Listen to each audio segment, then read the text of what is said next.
مثبت ژوند. قدرمن اوریدونکو سلام. د مثبت ژوند یوې بلې خپرونې ته مو هرکلی کوم. د جوین آوسټین هغه مثبتې جملې چې د یو خوښې وړ ژوند په درلودلو کې مرسته کوي.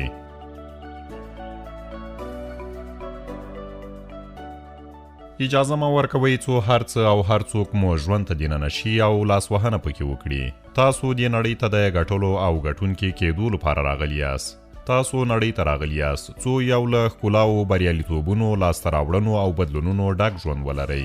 تاسو نړۍ ته راغلي یاست تر څو یو اتل واوسئ. د دغه هر څه لپاره د پیل ټکی دا دی څو لومړی خپل ځان وپېژنئ او د ژوند هره ټاکنه او انتخاب مو پخپله وکړئ. خپل ځان ته پخپله معیارونه او موخې وټاکئ. کله مو چې ژوند له خوښې سره سم پر مخ نه ځي او یا مو ژوند ته داسې څوک دننه شوي چې نه پرېږدي تاسو پرمختګ وکړئ، له خوښې سره سم مو ژوند وکړئ او بالاخره مو له ژونده خوند واخلئ.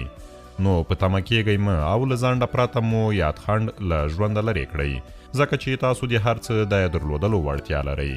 تاسو حق لرئ څو له ژونده خوند واخلئ، له ښکلاو یې خوند واخلئ او د دې هر څه تر سیوري لاندې خپلو ټاکلو موخو ته ورسیږئ. په ژوند کې هر رامنځته کېدونکې پیښه او بدلون ستاسو لپاره یو درس له ځانه سره لري.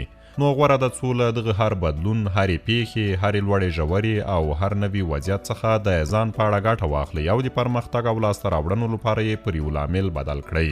د ژوند له بدلونونو څخه یو هم د کال نوي کېدل دي. د غوره مثبت او خوښې وړ ژوند یو اصل دا دی چې څو ټولې هغه ناخوالې، کینې، ګمانونه، بدبینۍ او د نورو په تړاو منفي فکرونه چې په تیر کال کې مو درلودل هېرې کړئ، له ژونده مو یې لرې کړئ او پر ځای یې د نوي کال په راتلو سره مثبت عادتونه، غوره چلن او ګټور فکرونه خپل کړئ او پر مټ یې خپل نوی کال او په ټوله کې خپل ژوند روښانه، ګټور او د خوښې وړ وګرځوئ. ژوند د ښایستونو ټولګه ده. که چیرې یې ووینو هغه څوک چې ژوند ته تل منفي اړخه ګوري، ناخوالې یې شمېري، ستونزې یوه یوه په ګوته کوي او تل یې لوړو ژورو ته متوجه وي، همغه ده چې هیڅکله یې نیکمرغي، خوښي او مثبت ژوند نه په برخه کیږي. هڅه وکړئ څو د ستونزو ترڅنګ د هغوی حل لارې هم ووینئ، د ناخوالو ترمنځ خوښۍ هم ووینئ، د خفګان ترڅنګ خوشحالیو ته هم پام وکړئ.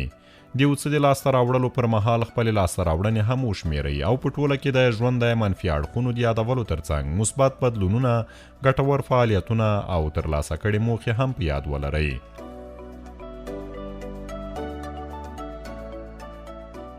خو هغه د چا خبره ځینې خلک د زړه سترګې نه لري او خپلې دغه ډول اسانتیاوې، امکانات او په ټوله کې د خپل ژوند مثبت اړخونه نه ویني.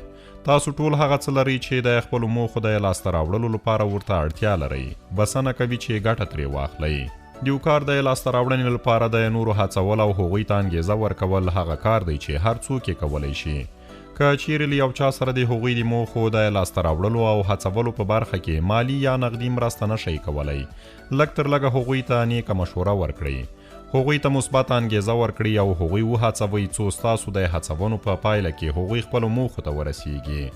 ځکه چې د اسلام مبارک دین وایي یو چاته نیکه خبره او مشوره ورکول هم صدقه ده. په یاد ولرئ په کوم مقام او موقف کې چې اوس مهال قرار لرئ، دا مو یوازې په خپلو هڅو او کړنو سره لاسته نه دی راوړی.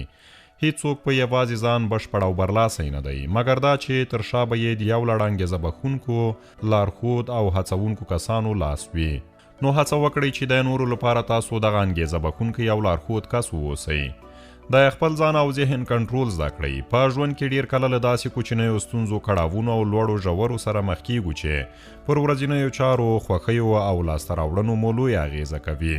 خو که چیرې تاسو د خپل ځان، فکر او ذهن کنټرول په واک کې ولرئ، هیڅکله به مو دغسې کوچني مسایل د خفګان، ناهیلۍ او ځور لامل نشي، بلکې لکه څنګه مو چې مخکې وویل وبه کولی شئ دا هر څه د خپل پرمختګ، بریا او خوښیو لپاره وکاروئ.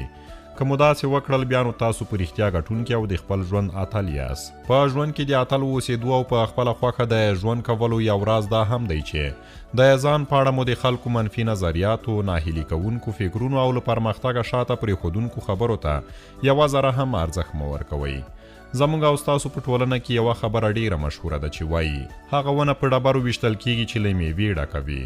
نو دا چې خلک ستاسو په اړه منفي خبرې کوي، غواړي ناهیلي مو کړي او یا مو د پرمختګ خنډ وګرځي، ښکاره خبره ده چې په تاسو کې وړتیا، پیاوړی هوډ او ماتې نه منونکې پرېکړې ویني. نو هڅه وکړئ چې خپل تصمیم او لیدلوری مو د خلکو د منفي فکرونو او نظریاتو ښکار نه کړئ. په ژوند کې مو د انتخاب او ټاکنې حق یوازې خپل ځان ته ورکړئ. مه پرېږدئ چې د ژوند د مهمو پریکړو، لوی موخو، لاسته راوړنو او ورځنیو فعالیتونو په هکله مو نور خلک تصمیم ونیسي. یوه معقوله ده چې وایي هغه کسان چې د نورو د موخو لپاره کار کوي هیڅکله د ځان لپاره موخه نشي ټاکلی، او اړ دي چې تل د نورو له خوښې او پریکړې سره سم ژوند وکړي. نو هڅه وکړئ د هغو خلکو له ډلې مه اوسئ چې د نورو لپاره خولې تویوي، بلکې هڅه وکړئ هغه کس واوسئ چې نور ستاسو لپاره کار وکړي. وروستی څه چې له موږ سره مرسته کوي، څو په ژوند کې له لویو بریاوو، لاسته راوړنو او اتلولۍ څخه برخمن شو، دا دی چې خپله شاوخوا په داسې خلکو احاطه کړو چې زموږ خیر غوښتونکي وي، زموږ بریا او پرمختګ یې هیله وي، زموږ د هڅولو او موخو ته د انګیزې راکولو کوښښ کوي، پښې مو نه وهي او تل یې نیکې مشورې راکړې وي. غوره انسان هغه دی چې ملګري یې نیک او خیر غوښتونکي وي. اورېدلي به مو وي چې وایي یو کس د هغه له ملګرو څخه ډېر ښه پیژندل کیږي. نو هڅه وکړئ د ځان لپاره پوه، مثبت فکر لرونکي او خیر غوښتونکي ملګري وټاکئ، څو وکولی شئ په ژوند کې له مثبتو مشورو، ګټورو انګیزو، لاسته راوړنو او بریاو څخه برخمن شئ، او ترڅنګ به یې وکولی شئ چې د خلکو لخوا په زړه پورې او مثبت قضاوت ترلاسه کړئ.